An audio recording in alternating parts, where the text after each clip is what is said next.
एक बार की बात है, दो दोस्त हीरा और प्रकाश जंगल में खजाने की तलाश में निकल पड़ते हैं और चलते चलते वो दोनों जंगल में भटक जाते हैं। हीरा, मुझे ऐसा क्यों लग रहा है कि हम दोनों जंगल के गलत रास्ते पर आ गए हैं। यहाँ तो चारों तरफ सन्नाटा और अंधेरा है। ये जंगल इतना घना है कि सूरज की रोशनी तक हमारे पास नहीं पहुँच रही। तुम्हारी बातों से तो यही लगता है कि डर गए हो। मुझे नहीं मालूम था कि तुम इतने डरपोक निकलोगे। ऐसी बात नहीं है, मुझे कभी किसी से डर नहीं लगता, पर आज पता नहीं क्यों अजीब सा लग रहा है। अभी थोड़ी और देर की बात है, जब हमारे हाथ खजाना लगेगा तब तुम्हारा ये डर और ये अजीबपन सब दूर हो जाएगा। दोनों दोस्त आपस में बात करते हुए आगे चले जा रहे थे कि तभी प्रकाश को कहीं से खाने की खुशबू आने लगती है। ये खुशबू तो खाने की आ रही है, और ये खाने की खुशबू मेरी भूख और बढ़ा रही है। खुशबू तो मुझे भी आ रही है, पर मेरी ये समझ में नहीं आ रहा कि यहाँ इतने घने जंगल में कौन रहता होगा। जरूर कोई इंसान ही होगा, तभी तो खाने की खुशबू आ रही है। चलो चलकर देखते हैं। दोनों दोस्त खाने की खुशबू के पीछे पीछे चल देते हैं। कुछ दूर जाकर उन्हें एक बांस से बना झोपड़ा दिखाई देता है, जिसकी खिड़की से धुआं भी निकल रहा होता है। हीरा और प्रकाश झोपड़े के नजदीक जाते हैं और आवाज लगाते हैं, कोई है? अंदर झोपड़े में अगर कोई है तो कृपया बाहर आइए। तभी झोपड़े के अंदर से एक बूढ़ी औरत बाहर निकल कर आती है और जोर जोर से हंसने लगती है। आखिर मेरे खाने की खुशबू तुम्हें मेरे पास खींची लाई। मैं भी क्या करूं, मैं खाना जो इतना स्वादिष्ट बनाती हूँ। वो सब बाद में, पहले ये बताओ कि तुम इतने घने जंगल में अकेली क्या कर रही हो? तुम्हें डर नहीं लगता यहाँ? नहीं, मुझे डर नहीं लगता, और मैं यहाँ अपने लिए नहीं, तुम जैसे राहगीरों के लिए रहती हूँ। यहाँ जंगल में जो भी आता है खो जाता है। खोने के बाद वो भूखा प्यासा यहीं जंगल में तड़प तड़प कर अपना दम ना तोड़ दे, इसलिए मैं उन सब के लिए यहाँ खाना बनाती हूँ। ये मेरा छोटा सा बांस का ढाबा है। क्या तुम दोनों मेरे ढाबे का खाना खाना पसंद करोगे? मैं खाने के कोई पैसे नहीं लूंगी, जितना मन करे पेट भर कर खाना। बूढ़ी औरत दोनों को अपने बांस से बने ढाबे के अंदर ले जाती है और उनके लिए खाना परोसती है। हीरा और प्रकाश को खाना बहुत स्वादिष्ट लगता है। काकी, आप खाना बहुत स्वादिष्ट बनाती हो। मेरा तो पेट भर गया, पर मन नहीं, इसीलिए मैं तो और खाऊंगा। मैंने इतना स्वादिष्ट खाना पहले कभी नहीं खाया। दोनों दोस्त खाने में व्यस्त थे कि तभी खाते खाते उन दोनों के शरीर में कुछ अजीब सा होने लगता है। ये क्या हो रहा है? मुझे घुटन सी महसूस क्यों हो रही है? तभी बूढ़ी औरत चुड़ैल में बदल जाती है, दिखने में बहुत डरावनी। प्रकाश, ये कोई बूढ़ी काकी नहीं, ये तो कोई चुड़ैल है।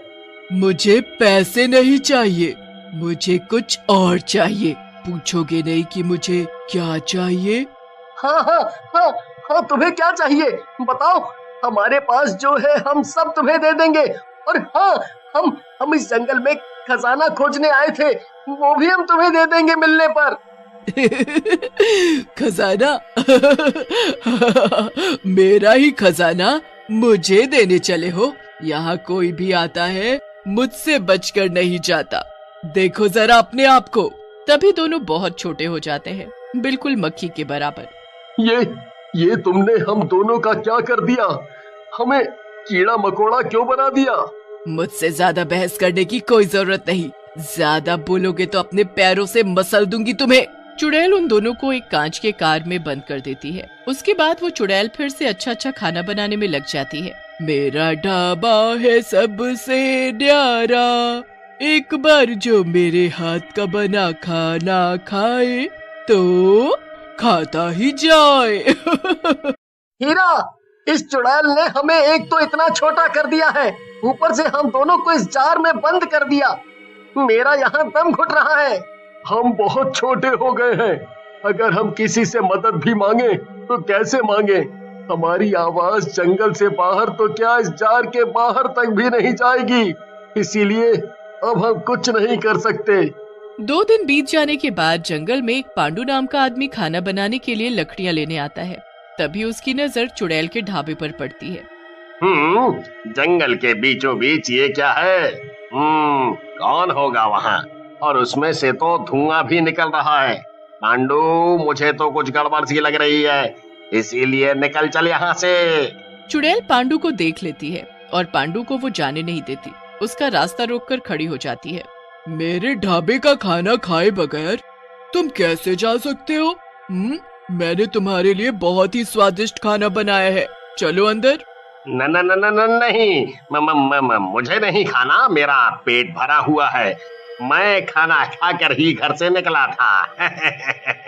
पांडु के न कहने से चुड़ैल बहुत गुस्सा हो जाती है और जबरदस्ती पांडु को खींचती हुई अपने ढाबे में ले जाती है और जबरदस्ती उसे खाना खिलाती है।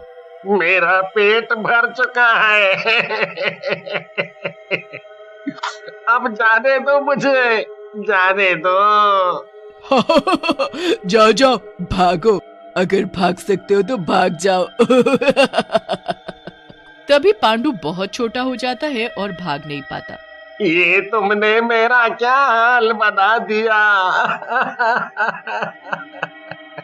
अब मैं अपने घर कैसे जाऊंगा? अपने बच्चों से कैसे मिलूंगा? चुड़ैल उसे भी एक जार में बंद करके एक कोने में टांग देती है। तभी ढाबे पर एक बहुत सुंदर सी लड़की आरती आती है और वो चुड़ैल को माँ कहकर पुकारने लगती है। माँ, मैं आ गई। बहुत दिन लगा दिया मेरी बेटी तुमने। तुम्हें पता नहीं कि तुम्हारी माँ को तुम्हारी हर पल कितनी याद आई। आजा मेरी बेटी, अपनी माँ के गले लग जा। माँ, एक बात बोलूं? हाँ मेरी बेटी, बोलो। माँ, ये ढाबा जंगल में नहीं चलेगा, इसे बंद कर दो। वैसे भी यहाँ जंगल में कौन आएगा हमारा खाना खाने? बेटी, तुम्हें नहीं पता कि हमारा ये ढाबा कितना मशहूर हो गया है। हमारे ढाबे पर खाना खाने लोग दूर दूर से आते हैं। तुम देखना, एक दिन ये ढाबा जंगल को एक शहर में बदल देगा। यहाँ चारों तरफ पेड़ पौधे, नहीं, गाड़ियाँ और बड़े बड़े मकान होंगे। ठीक है माँ, अब मुझे खाना खिला दो क्योंकि मुझे बहुत भूख लगी है। चुड़ैल आरती के लिए जल्दी जल्दी खाना बनाती है और उसे अपने हाथों से खिलाती है, क्योंकि आरती खुद से नहीं खा सकती थी, क्योंकि आरती के दोनों हाथ नहीं थे। सुबह का समय था, आरती सोई हुई थी। तभी चुड़ैल जंगल के बाहर जाती है, रूप बदल कर वही बूढ़ी औरत बनकर, और आते जाते लोगों को अपने बांस के ढाबे पर मुफ्त में खाने का न्योता देने। मेरे ढाबे पर आओ और पेट भरकर मुफ्त में खाना खाओ। मेरे मुंह में तो पानी भर आया, ये सब तो मैंने कभी नहीं खाया। बूढ़ी औरत आगे आगे और सभी लोग उसके पीछे पीछे। थोड़ी दूर चलने पर चुड़ैल का बांस का ढाबा आ जाता है। बांस से बने ढाबे को देख सभी चौंक जाते हैं, पर उन सबका ध्यान सिर्फ खाने पर था। पर कोने में लटके जार के अंदर जो लोग बंद थे वो जोर जोर से चिल्लाते हैं, आवाजें देते हैं, पर कोई उनकी आवाज नहीं सुनता। अब कुछ नहीं कर सकते क्योंकि वो सभी लोग चुड़ैल का बना खाना खा चुके हैं। चुड़ैल जब लोगों को जार में बंद करके छुपा रही होती है, तभी आरती पीछे आ जाती है और पूछने लगती है, माँ, क्या छुपा रही हो? क्या है तुम्हारे हाथ में? दिखाओ जरा। कुछ नहीं है, मैं तो बस कुछ पुराना सामान रख रही थी। आरती को कुछ अजीब लगता है, पर बिना हाथ के वो कुछ नहीं कर सकती थी। चुड़ैल सभी को छुपाकर बाहर चली जाती है। अब चारों तरफ सन्नाटा था कि तभी आरती को कुछ आवाज सुनाई देती है। कौन है? दोनों मिलकर जार को खिसकाते हुए किनारे तक तो ले आते हैं, पर उसे नीचे नहीं गिरा पाते। पर आरती की नजर उन पर पड़ जाती है। अरे ये सब क्या है? कौन हो तुम और यहाँ कैसे आए? हीरा इशारा करके जार को खोलने के लिए बोलता है, पर हाथ न होने की वजह से आरती जार को खोल नहीं पाती। अब आरती अपने मुंह से जार को खोल देती है। हीरा और प्रकाश चुड़ैल की हरकतों के बारे में सब बता देते हैं। तभी पीछे से चुड़ैल आ जाती है। माँ, ये सब तुमने क्यों किया? 4 साल पहले तुमने बड़े ही प्यार से ये ढाबा खोला था, पर इस ढाबे पर लोग खाना खाने तो आते, पर पैसे नहीं देते खाने के। जब हमने इनकी शिकायत सरपंच से की तो सरपंच भी इन सब के साथ मिल गए और रातों रात हमारा ये बांस का ढाबा उन्होंने तुड़वा दिया, उसमें आग लगा दी उसी आग में तो मैं मर गई, पर तुम्हारे ये हाथ चले गए। बस मैं तुम्हारे साथ रहकर इन सब का बदला लेती रही। माँ तुम बहुत अच्छी हो, पर जो हुआ सो हुआ, इन सब को छोड़ दो, जाने दो। बेटी की बात मानकर चुड़ैल सभी को पहले जैसा कर देती है और जाने देती है। एक बार की बात है, एक शहर में घर घर टिफिन नाम की एक गुमनाम टिफिन सर्विस बहुत मशहूर हो रही थी। इस टिफिन सर्विस को कौन चला रहा था ये कोई भी नहीं जानता था, पर इस टिफिन सर्विस के बहुत कस्टमर्स थे और सब जानना चाहते थे कि इतना अच्छा खाना भला कौन बना रहा है। जब भी कोई टिफिन ऑर्डर करता, टिफिन उसके घर के बाहर पहुंच जाता था और ऑर्डर करने वाले डिलीवरी मैन को भी कोई नहीं देख पाता था। एक बार सिया नाम की एक लड़की थी जिसका हाल ही में इसी शहर के एक मशहूर कॉलेज में एडमिशन हुआ था। सिया का दिमाग हमेशा उल्टी सीधी चीजों में लगा रहता था। सिया एक YouTube चैनल चलाती थी जिस पर वो हमेशा अजीबोगरीब रहस्यमयी चीजों और भूतिया जगहों के बारे में डाला करती थी। सिया को व्यूज भी बहुत मिलते थे। सिया इस शहर में नई थी, इसलिए वो रूम किराए पर लेकर रह रही थी। एक दिन वो अपनी फ्रेंड से बात कर रही थी। अरे यार पिंकी, मैं तो ये रोज रोज बाहर कैंटीन का खाना खाकर न थक गई हूँ। देखो मुझे, मैं कितनी पतली होती जा रही हूँ और इस तरह चला तो मैं जल्दी ही हॉस्पिटल में मिलूंगी तुम्हें। अरे तो तुम वो टिफिन सर्विस लेना क्यों नहीं शुरू कर देती, घर घर टिफिन। तुम्हें पता है आधा शहर उसी टिफिन सर्विस से टिफिन मंगाता है। अच्छा, तो इस टिफिन सर्विस का मालिक कौन है पिंकी? वो तो कोई भी नहीं जानता।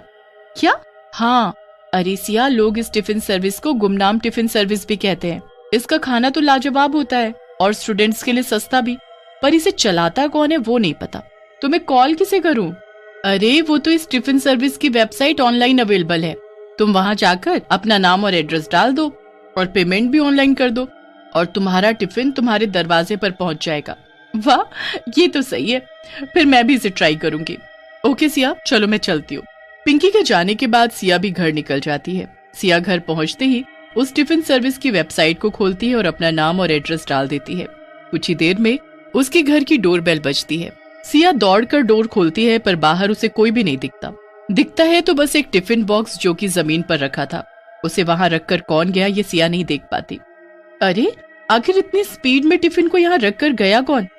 छोड़ो, मुझे क्या, पहले टिफिन खाकर देखते हैं आखिर ये है कैसा। सिया टिफिन को उठाती है और अंदर रूम में चली जाती है।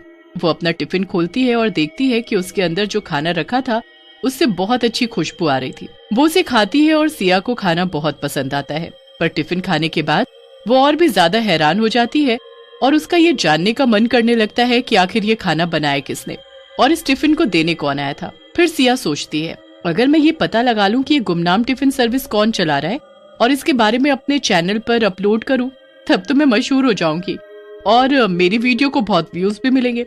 यस, अब तो मैं ये पता लगा कर रहूंगी कि इस गुमनाम टिफिन सर्विस के पीछे आखिर है कौन। अगले दिन सिया का टिफिन फिर से उसी समय उसके डोर पर पहुंच जाता है, पर इस बार भी सिया ये नहीं देख पाती कि टिफिन देने आया कौन। कई दिनों तक यही चलता रहता है। फिर एक दिन सिया फैसला करती है, अब तो चाहे कुछ भी हो, मैं जानकर ही रहूंगी कि ये है कौन जो मुझे टिफिन देने आता तो है पर दिखता नहीं, और कौन है इस टिफिन सर्विस के पीछे। अगले दिन जब टिफिन आने का समय होता है, सिया घर के बाहर ही छुप जाती है और देखती है कि एक सुंदर लड़की सिया के दरवाजे तक आती है और चुपचाप टिफिन रखकर तुरंत सड़क की तरफ चली जाती है। सिया उसका पीछा करती है और देखती है कि वो लड़की एक एक्टिवा पर बैठकर कहीं जाने लगती है। सिया भी अपनी स्कूटी उठाती है और जल्दी से उस लड़की के पीछे जाती है। आज तो मैं इस टिफिन वाली का पर्दाफाश करके ही रहूंगी। पर ये जा कहाँ रही है? ये तो एकदम शहर के बाहर की तरफ कहीं जा रही है। वो लड़की अपनी गाड़ी में बैठकर थोड़ी ही देर में शहर के बाहर बने एक खंडहर के पास जाकर रुक जाती है। ये एक बड़ी सी बिल्डिंग थी जो बिल्कुल सुनसान थी। देखकर ये कहना भी मुश्किल था कि यहाँ पानी और बिजली आता होगा।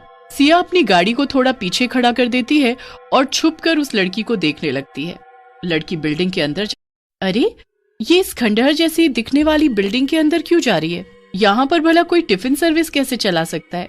सिया बिल्डिंग की एक खिड़की से अंदर झांकने लगती है और इतना ही नहीं, वो अपना कैमरा खोलकर सब रिकॉर्ड करने लगती है और जो उसे दिखाई देता है वो देखकर सिया के पैरों तले जमीन खिसक जाती है। वो सुंदर लड़की बिल्डिंग के अंदर पहुंचकर एक चुड़ैल में बदल जाती है और उस जगह पर बहुत सारे टिफिन और खाना बनाने का सामान रखा था। ये सब देखकर सिया को कुछ समझ नहीं आता और तभी चुड़ैल की नजर खिड़की के पीछे खड़ी सिया और उसके कैमरे पर पड़ती है। ए, कौन है वहाँ? जल्दी अंदर आओ वरना अच्छा नहीं होगा। सिया चुड़ैल की डरावनी आवाज सुनकर डर जाती है, पर उसे कुछ समझ नहीं आता कि वो क्या करे। इसीलिए वो चुपचाप अंदर चली जाती है। कौन हो तुम और ये कैमरा? तुमने मेरा पीछा क्यों किया? तुमने मेरा पीछा किया और अपने उस कैमरे में सब कुछ रिकॉर्ड किया ना? सब सच सच बताओ वरना अच्छा नहीं होगा। तुम यहाँ से जिंदा बचकर नहीं जा पाओगी। अरे नहीं नहीं नहीं, वो मैं क्या? वो दरअसल मैंने तुम्हारी टिफिन सर्विस मंगाई थी।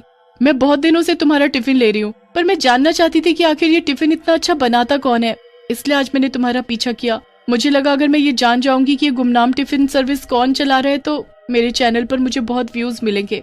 अब तुम्हारी खैर नहीं। तुम्हारी हिम्मत कैसे हुई मेरा पीछा करने की? बोलो क्या किया जाए तुम्हारे साथ? मार दिया जाए कि छोड़ दिया जाए? इतना कहकर चुड़ैल सब्जियों के पास रखा एक बड़ा सा चाकू उठाती है। सिया चाकू देखकर डर जाती है और चुड़ैल से कहती है, अरे अरे रुक जाओ, भला तुम मुझे क्यों मार रही हो? प्लीज मुझे जाने दो। अगर मुझे कुछ हुआ तो मेरा चैनल कौन चलाएगा? वाह, यहाँ तुम मरने वाली और तुझे अपने YouTube चैनल की पड़ी है। नहीं, अगर तू यहाँ से बाहर चली गई तो सबको पता चल जाएगा कि ये टिफिन सर्विस एक चुड़ैल चला रही है और फिर कोई मुझसे टिफिन नहीं लेगा। तभी उस बिल्डिंग में एक बच्चा आ जाता है। वो बच्चा स्कूल यूनिफॉर्म में था। वो देखता है कि चुड़ैल के हाथ में चाकू था और सिया डरी हुई कोने में खड़ी थी। सिया बच्चे को अंदर आता देखकर उससे कहती है, अरे बच्चे, तुम यहाँ क्या कर रहे हो? जाओ घर जाओ वरना ये चुड़ैल तुम्हें भी मार देगी। बच्चा सिया की बात अनसुना कर देता है और दौड़कर चुड़ैल के गले लग जाता है। सिया ये सब देखकर दंग थी। नहीं मेरे बच्चे, ऐसा कुछ भी नहीं होगा। मैं इसे यहाँ से जाने ही नहीं दूंगी और ये किसी को कुछ बता भी नहीं पाएगी। चिंता मत करो। क्या ये चुड़ैल तुम्हारी माँ? मुझे तो कुछ भी समझ में नहीं आ रहा। हाँ, ये मेरा बेटा है। कुछ सालों पहले मेरी शादी हुई थी, पर मेरा पति मुझे बहुत मारता था। पहले मुझे लगता था कि बच्चा होने के बाद शायद वो मुझे मारना बंद कर दे, पर ऐसा नहीं हुआ। उसने मेरे बच्चे को भी मारना पीटना शुरू कर दिया। वो खुद तो काम करता नहीं था और जब मैं काम करने की बात करती तो वो मुझे भी पीट देता। इसलिए मैंने फैसला लिया कि मैं उसे डिवोर्स दे दूंगी। किसी तरह परिवार वालों की मदद से मैंने उसे डिवोर्स दे दिया और अपनी एक टिफिन सर्विस शुरू की। पर मैं काम कर रही हूँ और खुश हूँ ये जानकर जैसे उसका सुख चैन चला गया। उसने गुस्से में आकर मुझे और मेरे परिवार को मार डाला। मेरा बेटा उस वक्त स्कूल में था इसलिए बच गया और मैं चुड़ैल बन गई। अपने बेटे की चिंता की वजह से मैं इसे अपने साथ इस खंडहर में ले आई। यहाँ मेरा पति मेरे बच्चे को नहीं ढूंढ सकता था और मैं इसे अच्छे से पढ़ाना लिखाना चाहती थी और उसके लिए मुझे पैसे चाहिए थे। इसलिए मैंने ये टिफिन फिर से शुरू किया। अगर सबको पता चल गया कि मैं चुड़ैल हूँ तो कोई मुझसे टिफिन नहीं लेगा और फिर मेरा बच्चा अनपढ़ रह जाएगा और भूख से मर जाएगा। मैं सब समझ गई, तुम चिंता मत करो चुड़ैल। मैं इस सब के बारे में किसी को नहीं बताऊंगी और तुम अपनी टिफिन सर्विस ऐसे चला सकती हो जैसे तुम अब तक चला रही थी। मुझे माफ कर दो, मैं वो वीडियो डिलीट कर दूंगी, प्रॉमिस। ठीक है, तुम जा सकती हो, पर अगर तुमने वो वीडियो कहीं डाली या किसी को इस बारे में बताया तो। नहीं नहीं, मैं ऐसा कुछ नहीं करूंगी और उम्मीद है कि मेरा टिफिन मुझे टाइम से मिल जाएगा। दोनों हंसते हैं और सब ठीक हो जाता है। इसी तरह गुमनाम टिफिन सर्विस हमेशा के लिए गुमनाम ही रहती है।